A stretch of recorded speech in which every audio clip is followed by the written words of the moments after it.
Hey folks, welcome back to Only the Best Fantasy Novels. My name is Robin, and today I want to talk about Academ's Fury by Jim Butcher, the second book of the Codex Alera series. So this picks up shortly after the end of the first book, and in this one we meet Tavi, who is now an Academ. He's essentially learning to.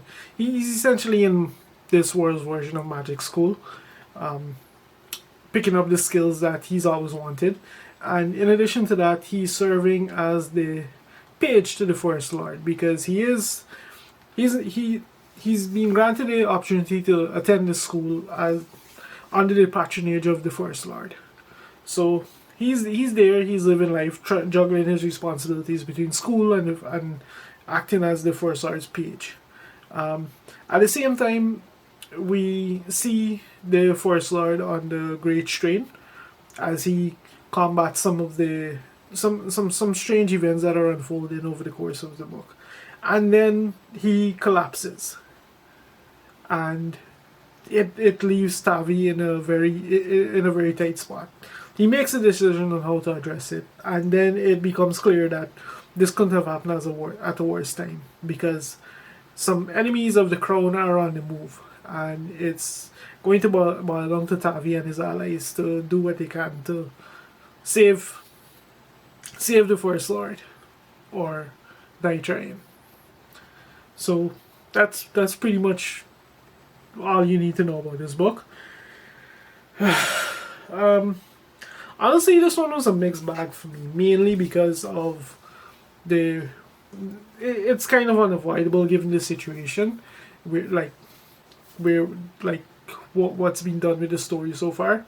So the first huge chunk of this book is all spent in the whole magic school scenario. If you're a fan of those settings, that works for you. Honestly, I struggled quite a bit to get through that first chunk of it, going through yet another scenario where Tavi had studies all these things that are all very fascinating in the world, but didn't really like hook me. The more interesting part of his time at school is that we're introduced to some characters who are clearly going to be essentially his allies for the series moving forward.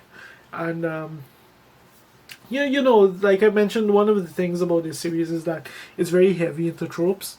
And these characters are very much tropes in and of themselves. Not that that's a bad thing, they are who they are. One of them in particular, unfortunately, he's used as a means to inject a little amusement into the story, and not in a pretty fun way, because one of the many issues that people have with early Jim Butcher books is just the way that he tends to portray women, and that happens like flagrantly in this book with this character. So if that's something that turns you off about Jim Butcher's writing, be warned that happens here. Like he really goes for it in this one. Like that guy needs a cold shower, I think. But yeah, there's that. So that's pretty much the first chunk of this book. Honestly, like it got to the point where I was seriously considering DNF in this book. It was just because we spent so much time going through that whole scenario and just building up. But then going in towards the end of the book, something about it just clicked. Like we got accustomed to these characters. They went through all the typical scenarios we expect them to go through, whatever. And then going into the end of the book, as things really start to get rolling, and the action starts to pick up, and it never quite relents towards the end. Like that's the part where I finally got hooked, and from there, like I really started. I think more than at any other point in the series, I really started to enjoy these books. What else can I say about this? Yeah, like it does a good job of building off of the essential building blocks that were laid in the first book.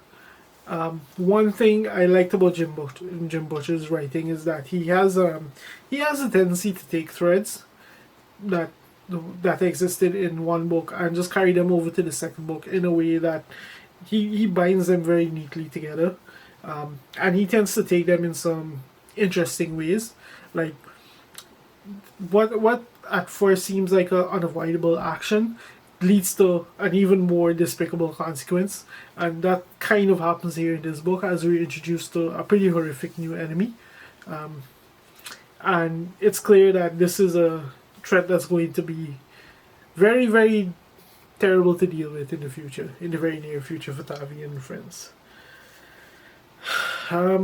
What else can I say about this book? Honestly, that's pretty much all I have to say about this book. Like it finally sold me on the series. Like I finally went from mild interest to like actually enjoying this series and caring about what happens next. And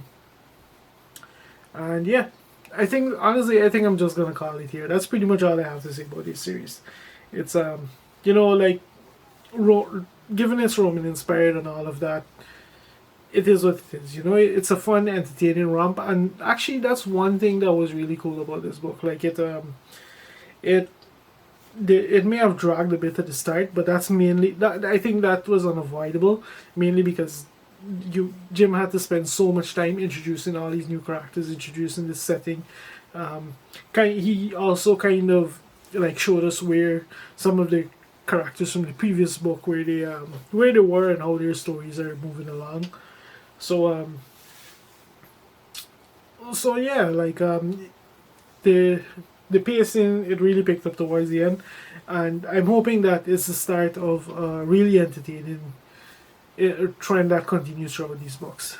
But yeah, that's all I have to say about Academ's Fury. Much better installment that finally managed to hook me on the series, and we'll see where it goes from here. Yeah, if you made it this far into the video, thank you very much for watching, and I'll see you next time.